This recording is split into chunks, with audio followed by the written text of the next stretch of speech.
Great.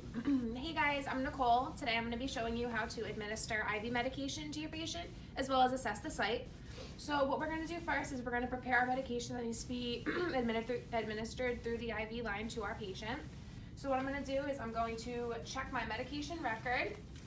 I'm just going to double check what the doctor had ordered, see if this patient has had this medication before, and figure out exactly what we need to administer. So I'm going to don clean gloves, I'm going to unlock my medication cabinet, take out the supplies that I'm going to need.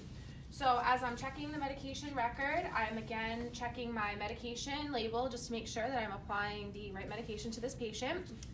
So I'm going to clean off the top of the vial with an alcohol swab, and then we're going to go ahead and we're going to draw up the medication.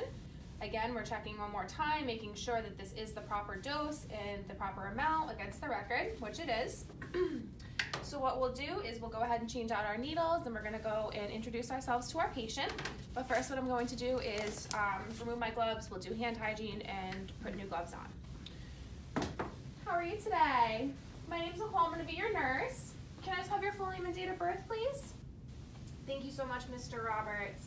So what we're going to be doing today is I just have some medication to give to you through your IV.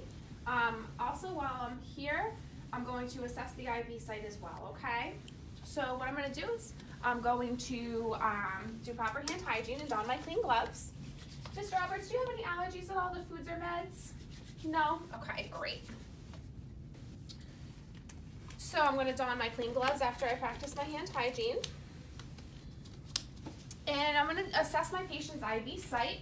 What we're doing is we're looking for any signs of infiltration, any kind of inflammation, something like that, that may show that the IV is not running properly. We're going to make sure that there's no kinks. We're going to make sure that our clamp is undone, everything's flowing nicely, and it is. My patient's not complaining of any kind of symptoms going on over here, says everything feels comfortable, so that's good. Another thing I'm going to want to do is I'm going to want to make sure that my patient, his lines have been changed out within 24 hours. So what we would do is there'd be a sticker on the back here with the date and time and the last nurse who had changed it out. So if this was a medication pump, we would just turn it off temporarily, but it's not, so we're going to go ahead and we're going to clamp our line. And then we're going to take our alcohol swab. We're going to clean the port right here closest to the patient. And what we're going to do is we're going to administer the medication according to how the doctor prescribed it, going at the right flow rate. And then we'll go ahead and unclamp our tube. And what we're going to do now is we're just going to assess our patient, make sure that they're not having any kind of adverse reactions. How are you feeling, Mr. Roberts? Still doing okay? Great. So what we're going to do is the syringe is going to go right into a Sharps container immediately. We're going to document the procedure and how the patient tolerated everything.